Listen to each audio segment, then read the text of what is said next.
Hello everyone, आप सब कैसे हैं। मैं उम्मीद करता हूं कि बहुत अच्छे होंगे और अपनी पढ़ाई को बहुत अच्छे से कर रहे होंगे। मैं आकाश कुमार बढ़ाना आईसीटी वर्चुअल क्लासरूम में आपका बहुत बहुत स्वागत करता हूं मेरे प्यारे बच्चों। जैसा आपको पता है हमारी बेसिकली 6 क्लास है और उसी में हम लोग चैप्टर नंबर 6 आपका देखेंगे। थोड़ा सा हम लोग इसमें पढ़ चुके हैं और कुछ रिविजन के तौर पर है और कुछ जो है शेष जो हमारा आगे बचा हुआ चैप्टर है हम लोग उसको आगे कंटिन्यू करेंगे। क्लियर है? तो सबसे पहले आपको ध्यान देना है, हमारे सामने है चैप्टर नंबर 6 और चैप्टर नंबर 6 है नए प्रश्न एवं इसी में बात करेंगे नए विचार की। ये नए प्रश्न है क्या और नए विचार क्या है, इन पर हम लोग एक एक करके बात करेंगे। चलिए बात करते हैं। आगना निकली सैर पर।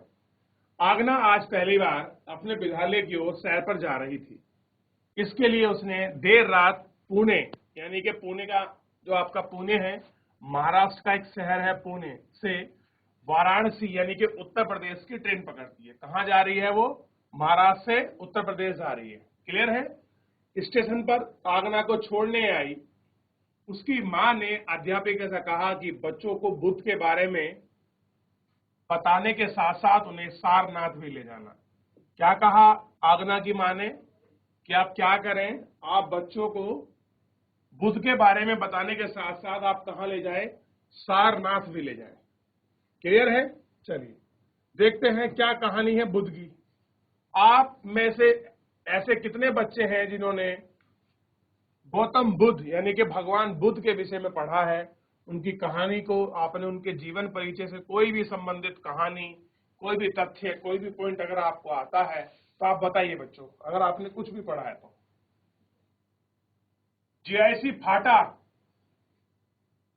जीआईसी फाटा, माइक लेंगे बच्चों आप। Good morning sir. आवाज आ रही है? Good morning sir. Good very morning good sir. Morning. Good morning, आप बीच में आइए ताकि मैं आपको देख पाऊं। बीच में खड़े हो जाइए आप, आगे दोनों रो के। हाँ शाबाश, बस बेटे बस, बहुत बहुत सुंदर। क्या नाम है आपका? मेरा नाम तमन्ना है। ठीक है तमन्ना, आप तमन्ना अपने माइक को मुंह के पास रखेंगे बेटे बस, ताकि आवाज अच्छी आए। आप पढ़ना शुरू करेंगे। हाँ। बौद्ध धर्म के संस्थापक सिद्धांत थे जिन्हें गौतम के नाम से भी जाना जाता है।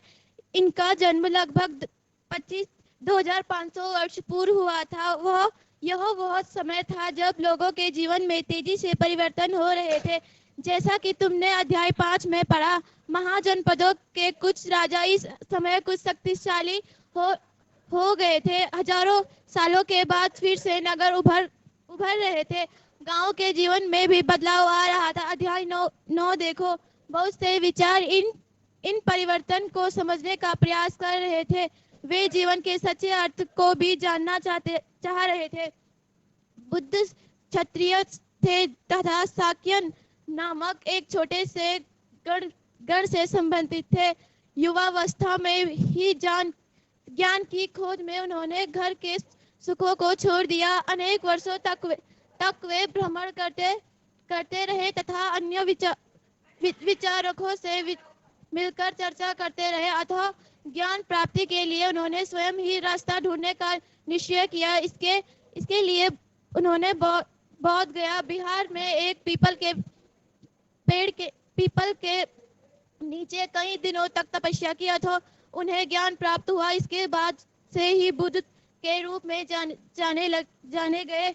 यहाँ से वे वाराणसी के निकट स्थित सारनाथ गए, जहाँ उन्होंने पहली बार उपदेश दिया। कुशीनारा में मृत्यु से पहले का शेष जीवन उन्होंने पैदल ही एक स्थान से दूसरे स्थान की यात्रा करने और लोगों को शिक्षा देने में व्यतीत किया।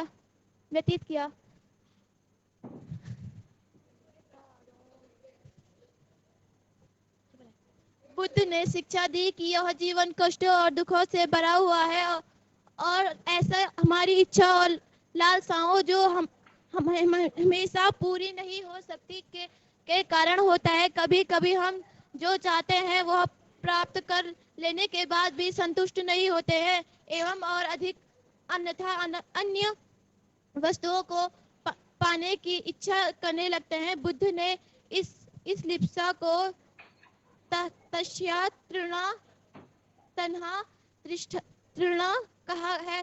बुद्ध ने शिक्षा दी कि आत्म संयम अपनाकर हम ऐसी लालसा से मुक्ति पा सकते हैं।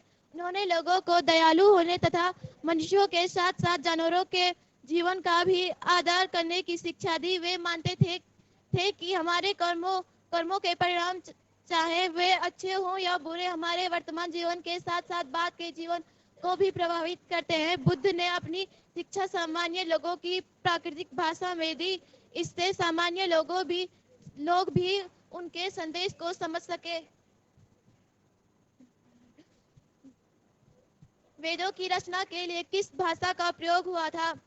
बुद्ध ने कहा कि लोग किसी शिक्षा को केवल इसलिए नहीं स्वीकार करे कि यह उनका उपदेश है, बल्कि वे उसे अपने विवेक से मापे और देखो उन्होंने ऐसा किस प्रकार किया।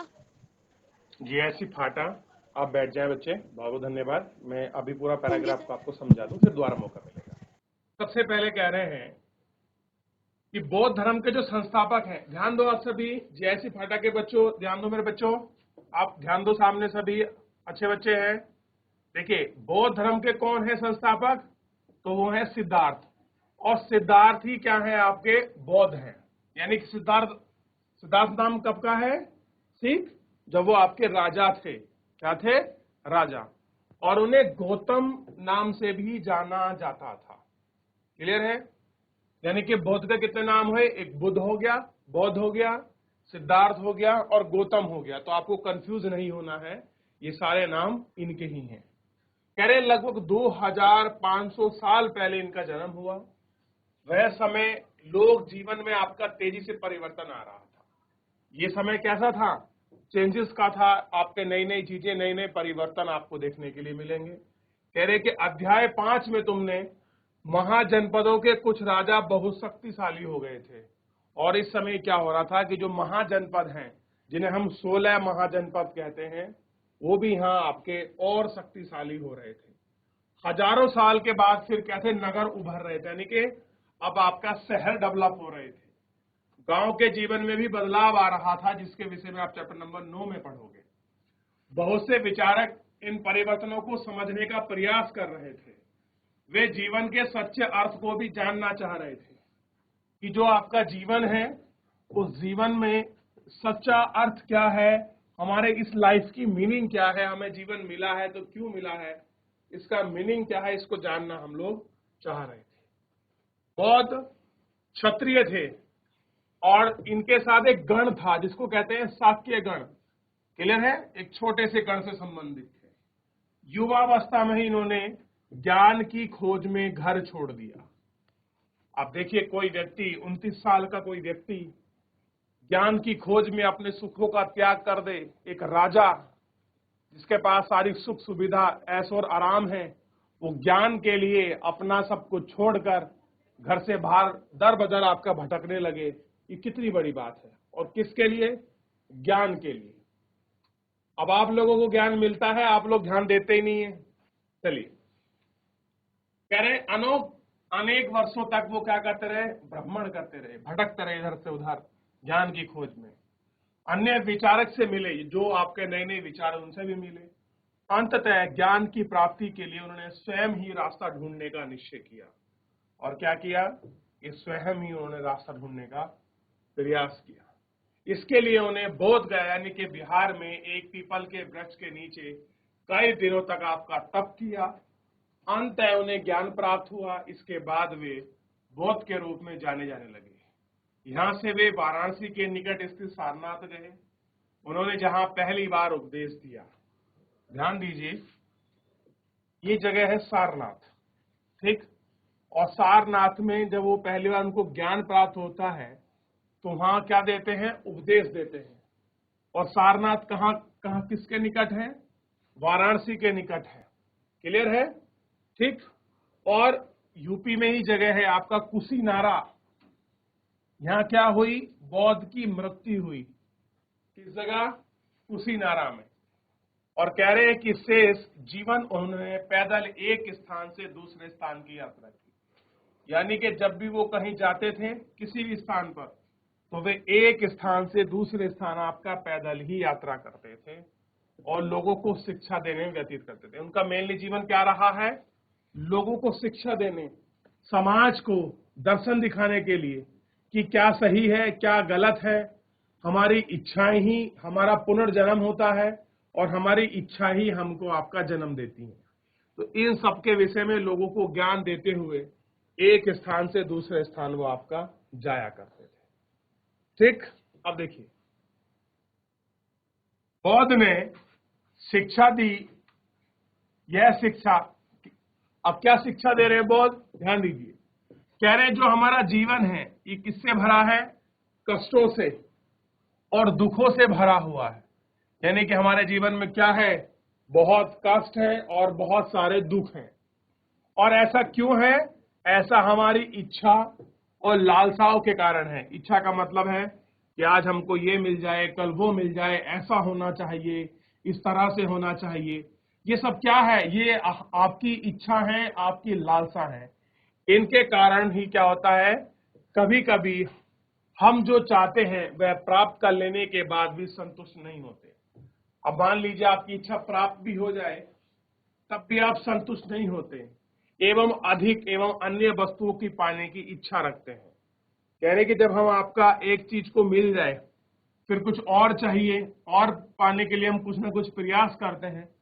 उसी प्रयास को हम क्या बोलते हैं बच्चों? उसी को बोलते हैं तृष्णा। क्या कहते हैं? तृष्णा। यानी कि और अधिक डिमांड पे डिमांड बढ़ना। आज कुछ चाहिए हमें, कल को कुछ और चाहिए, तो इसी चीज को कहते हैं बाप की तृष्णा। जैसे आज आप मान लीजिए ये कहें कि बस हमको एक जोड़ी जूते मिल जाए स्कूल आने के लिए, एक अच्छा बैग मिल जाए, तो ये हो गई आपकी इच्छा, आपकी लालसा। लेकिन आपको बैग भी मिल गया, आपको शूज भी मिल गए, और उसके बाद भी आपको क्या चाहिए? आपको नया टिफिन चाहिए, नई पानी की बोतल चाहिए, नई नई बहुत सारी पेंसिल चाहिए। तो यही सारी चीज क्या है आपकी? यही आपकी तृष्णा हो जाएगी।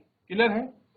बौद्ध ने शिक्षा दी कि आत्म संयम, यानी कि आत्म, इसको बोलते हैं धैर्य, आत्म संयम, आत्मा का संयम हमें ऐसी लालताओं से मुक्ति पा सकता है। यानी कि हमारे अंदर इच्छा ही ना रहे कि हमें कुछ पाना है, हमें कुछ ये चीज चाहिए, इस तरह की इच्छाएं अंदर हमारे अंदर ना रहे। ठीक, अब कह रहे हैं उन्होंने लोगों को दयालु होने के साथ साथ मनुष्य के साथ जानवरों के जीवन का भी आदर करने की शिक्षा दी। क्या कहा? कि आप दयालु बनिए। दयालु मतलब दया दिखाइए, दयावान रहिए, लोगों की मदद करिए, और उसी के साथ साथ जानवरों के प्रति भी आदर रखिए।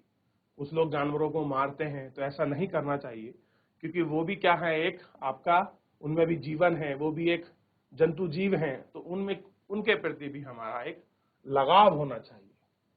वे मानते हैं कि हमारे कर्मों के परिमाण, यानी कि जिस प्रकार के हम कर्म करते हैं, अच्छे करें बुरे करें, उसी कर्म के अनुसार क्या होता है, चाहे अच्छे हो या बुरे, हमारे वर्तमान जीवन के साथ साथ जीवन के बाद भी हमें जीवन को प्रभावित करते हैं। यानी कि जिस प्रकार के हमने कर्म करे हैं वे कर्म हमारे जीवन के साथ भी और जीवन के बाद भी इफेक्ट दिखाई देते हैं।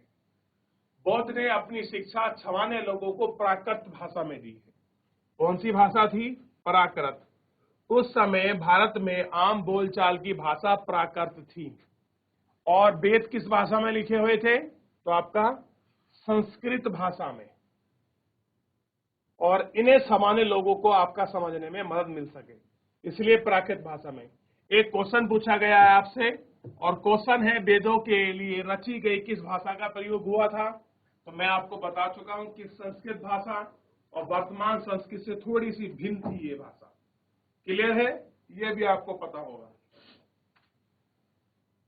चलिए, बौद्ध ने कहा कि लोग शिक्षा को केवल इसलिए स्वीकार नहीं करते कि उन्हें उपदेश देना है, बल्कि वे इन्हें इसलिए स्वीकार करें कि अपने विवेक, विवेक मतलब बुद्धि से मापें। अगर कोई आपको ज्ञान दे रहा है, कोई आपको बता रहा है, तो आपको उन फैक्ट्स को आपको चेक करना चाहिए, क्या ये सही समझा रहा है कि गलत देख रहा है। इस तरीके से हमको चेकिंग बैलेंस करने की जरूरत होती है। क्लियर है? चलिए, आइए एक बार आप इस वाले स्तूप पर नजर दौड़ाइए। ये आपको स्तूप दिखाई दे रहा है, देख रहे हैं आप? इसको गौर करके देखिए इस वाले स्तूप को। देख लिया? ये है बच्चों, आप ध्यान दीजिए, ये सारनाथ का स्तूप है। देखिए ये क्या है? इस इमारत को स्तूप के नाम से जाना जाता है। यहीं पर बुद्ध ने अपना सर्वप्रथम उपदेश दिया था। इसकी घटना की स्मृति यानी कि इस चीज को याद रखा जाए, उसकी यादगार में यहां पर एक स्तूप का निर्माण कराया गया था। और स्तूप का मतलब होता है वस्तुओं का ढेर। क्या मतलब होता है? स्तूप का मतलब होता है वस्तुओं का ढेर। क्लियर है? अब देखिए, तो ये है आपका स्तूप बना हुआ, तो आपको ध्यान देना चाहिए। और ये उत्तर प्रदेश में है, वाराणसी के पास सारनाथ।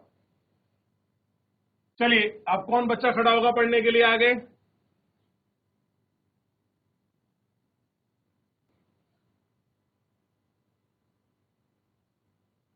ये ऐसी फाटा। चलिए बच्चों, आप भी पढ़िए, शाबाश, ये हुई बात। Good morning sir. Very good morning. क्या नाम है आपका? जी मेरा नाम परिणीति है। ठीक है बेटे, परिणीति, आप पढ़ो। यह बुद्ध के विषय में एक प्रसिद्ध कहानी है। एक समय की बात है, किस्सा गौतमी नामक एक स्त्री का पुत्र मर गया। इस बात से वह इतनी दुखी हुई कि वह अपने बच्चे को गोद में लिए नगर की सड़कों पर घूम घूम कर लोगों से प्रार्थना करने लगी कि कोई उसके पुत्र को जीवित कर दे। भला व्यक्ति उसे बुद्ध के पास ले गया। बुद्ध ने कहा, मुझे एक मुट्ठी सरसों के बीज लाकर दो, मैं तुम्हारे पुत्र को जीवित कर दूंगा। किस्सा गौतमी बहुत प्रसन्न हुई, पर जैसे ही वह बीज लाने के लिए जाने लगी, तभी बुद्ध ने उसे रोका और कहा, ये बीज एक ऐसे घर से मांगकर लाओ जहाँ किसी की मृत्यु न हुई हो। किस्सा गौतमी एक दरवाजे से दूसरे दरवाजे गई, लेकिन वह जहाँ भी गई उसने पाया कि हर घर में किसी न किसी के पिता, माता, बहन, भाई, पति, पत्नी, बच्चे, चाचा, चाची, दादा या दादी की मृत्यु हुई थी। बुद्ध दुखी माँ को क्या शिक्षा देने का प्रयास कर रहे थे?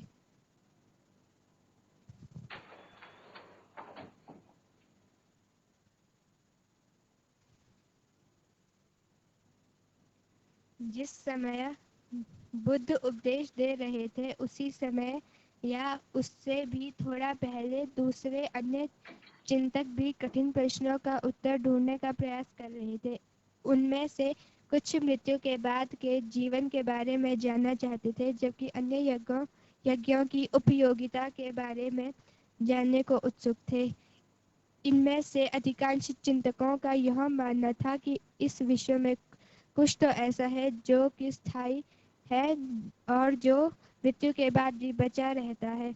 उन्होंने इसका वर्णन आत्मा तथा ब्रह्म अथवा सार्वभौम आत्मा के रूप में किया है। वे मानते थे कि अंततः आत्मा तथा ब्रह्म एक ही है। ऐसे कई विचारों का संकलन उपनिषदों में हुआ है। उपनिषद उत्तर वैदिक ग्रंथों का हिस्सा थे। उपनिषद का शाब्दिक अर्थ है गुरु के समीप बैठना। इन ग्रंथों में अध्यापकों और विद्यार्थियों के बीच बातचीत का संकलन किया गया है। प्रायः ये विचार सामान्य वार्तालाप के रूप में प्रस्तुत किए गए हैं। ठीक है बेटे, बैठ जाइए आप। धन्यवाद। भाई, थोड़ा हम इसको समझने का प्रयास Thank करते you. हैं क्या है। देखिए, ये कहानी है आपका किस्सा गौतमी की कहानी। कहते हैं भगवान बुद्ध के जीवन में ये भी एक बहुत बड़ा पड़ाव के रूप में समाज को शिक्षा देने के लिए एक कहानी है। इसमें क्या होता है कि एक महिला होती है और उसका एक ही पुत्र होता है जिसका नाम है किस्सा गौतमी। अब उसके जो उसका पुत्र है उसकी मृत्यु हो जाती है, तो पुत्र की मृत्यु के बाप के विलाप में वो इतनी पागल हो जाती है कि अपने पुत्र को गोद में उठाए पूरे शहर दर बदर आपके भटक रही होती है, कभी किसी के पास कभी किसी के पास। कि कोई इसको जिंदा कर दे, कोई इसको जिंदा कर दे। जब उसकी हालत सबने देख ली तो एक व्यक्ति ने क्या कहा कि आप बुद्ध के पास चले जाइए, एक बुद्ध ही ऐसे हैं जो आपके जो पुत्र को जीवित कर सकते हैं। अब किस्सा गौतमी बुद्ध के पास पहुंच जाती है। भगवान बुद्ध ने कहा ठीक है, मैं आपके पुत्र को जिंदा कर दूंगा, ये कोई बहुत बड़ी बात है नहीं, बस मेरी एक कंडीशन है, एक स्थिति, एक शर्त है कि आप एक मुट्ठी सरसों के बीज ले आइए, लेकिन आपको बीज उस घर से लाने हैं जिस घर में एक भी मृत्यु ना हुई हो। तो किस्सा गौतमी दर बदर आपकी भटकती रहती है, एक घर से दूसरे घर, दूसरे घर, तीसरे घर। जिस घर में वो जाती है सब कहते हैं कि मेरे पिता की मृत्यु हो गई, मेरी माता की होगी, मेरे भाई की, मेरी पत्नी की। तो किस्सा गौतमी 2-4 घंटे के बाद वापस बुद्ध के पास आती है और शांत होकर बैठ जाती है। तो बुद्ध पूछते हैं उससे, क्या आप एक मुट्ठी आप सरसों के बीज लेकर नहीं आए? तो वो कहती, मैं जिस घर भी गई हर घर में किसी न किसी की मृत्यु हुई है। कोई कह रहा है कि मेरा दादा मर गया है, कोई कह रहे दादी मर गई है। तो भगवान बुद्ध ने कहा, जिस प्रकार हर घर में मृत्यु हुई है, तो मृत्यु जीवन का सत्य है और इस सत्य को कोई नकार नहीं सकता।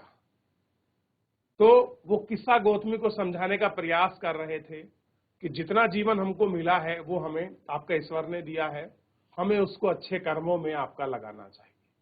क्लियर है? और अच्छे कर्म में कब लगेगा? जब हमारे अंदर की आपकी तृष्णा, लालसा, दूसरे के प्रति बुरा व्यवहार रखना, लालच करना, ये सारी चीजें क्या हो जाएंगी? बिल्कुल खत्म हो जाएंगी। हम दूसरों के प्रति आदर रखें, सम्मान रखें, पेड़ पौधों को बचाएं, जीव जंतुओं से प्यार करें। अगर हम ऐसे अच्छे कर्म करते हैं तो निश्चित ही है कि जो हमारा अगला जीवन होगा या अगला जन्म होगा वो बहुत अच्छा होगा और हमारे कर्मों के अनुसार ही वो ये सारी चीजों पर आपका डिपेंड करेगा। क्लियर है? ये हमको इसमें आपका देखना था। अब कह रहे हैं कि इसी के साथ क्या हुआ कि जिस समय बोध आपका उपदेश दे रहे थे, कब? 2500 साल पहले। इसी समय क्या हो रहा था कि गंगा यमुना का जो दोआब क्षेत्र है, जो उत्तर भारत है बेसिकली, उसी समय क्या हो रहे थे, कुछ आपके अन्य चिंतक भी थे, भगवानक हैं, चिंतक हैं, तो वो भी कुछ ऐसे कठिन प्रश्नों के उत्तर ढूंढने की कोशिश कर रहे थे जिनके जवाब किसी के पास अभी तक जो थे आपके नहीं थे। ठीक? अब कह रहे हैं जिनमें से कुछ मृत्यु के बाद जीवन के बारे में जानना चाहते थे कि जब आपका जीवन है और जीवन के बाद जब व्यक्ति की मृत्यु हो जाती है तो उसके बाद जानना चाहते थे क्या होता है, कि आदमी कहाँ जाता है, कहाँ मरता है, कैसे पुनर्जन्म लेता है, पुनर्जन्म है कि नहीं है, आदमी के कर्म किस तरह से उसके पुनर्जन्म में डिपेंडेबल है, और इन सब के विषय में। और कह रहे हैं कि अन्य यज्ञों की उपयोगिता के बारे में जानने को उत्सुक थे कि इतने बड़े बड़े यज्ञ कराते हैं, उन यज्ञों से कुछ मिलता भी है कि नहीं। अधिकांश चिंतकों का यह मानना था कि विश्व में तो कुछ ऐसा है जो स्थायी है और जो कुछ मृत्यु के बाद भी बच जाता है। कह रहे चाहे कुछ हो ना हो, कुछ तो परमानेंट है। स्थायी का मतलब क्या है? परमानेंट है, जो जीवन जो आपका मृत्यु के बाद भी बचा रहता है। इसका वर्णन क्या है? आत्मा और ब्रह्म, यानी कि मृत्यु हो जाए तब भी आत्मा बचती है, और आत्मा और ब्रह्म यानी कि सार्वभौम आत्मा। और आपने सुना होगा कि आत्मा एक शरीर से दूसरे शरीर में प्रवेश करती है। जिस तरह से आपके हम लोग अपने कपड़े बदलते हैं, उस तरीके से हमारी आत्मा अपना शरीर बदलती है एक निश्चित समय पर। क्लियर है? वे मानते थे कि अंततः ब्रह्म तथा ब्रह्म एक ही है, यानी कि आत्मा और ब्रह्म कैसे हैं? लास्ट में एक ही है। ऐसे कई विचारकों का संकलन उपनिषदों में मिलता है। कैसे में मिलता है? उपनिषदों में। और आप जानते हैं उपनिषदों का मतलब क्या है? तो उपनिषद का मतलब है, देखिए पहली बात तो आप ध्यान दीजिए, ये कहाँ लिखे गए हैं? उत्तर वैदिक ग्रंथ है, यानी कि वेदों के बाद लिखे गए हैं। उपनिषद का शाब्दिक अर्थ है गुरु के समीप बैठना। क्या है? गुरु के समीप बैठना। इन ग्रंथों में अध्यापक और विद्यार्थियों के बीच की बातचीत का संकलन है कि आपके टीचर ने विद्यार्थी को क्या समझाया, उनकी बातचीत लिखी गई है उपनिषदों में। ठीक?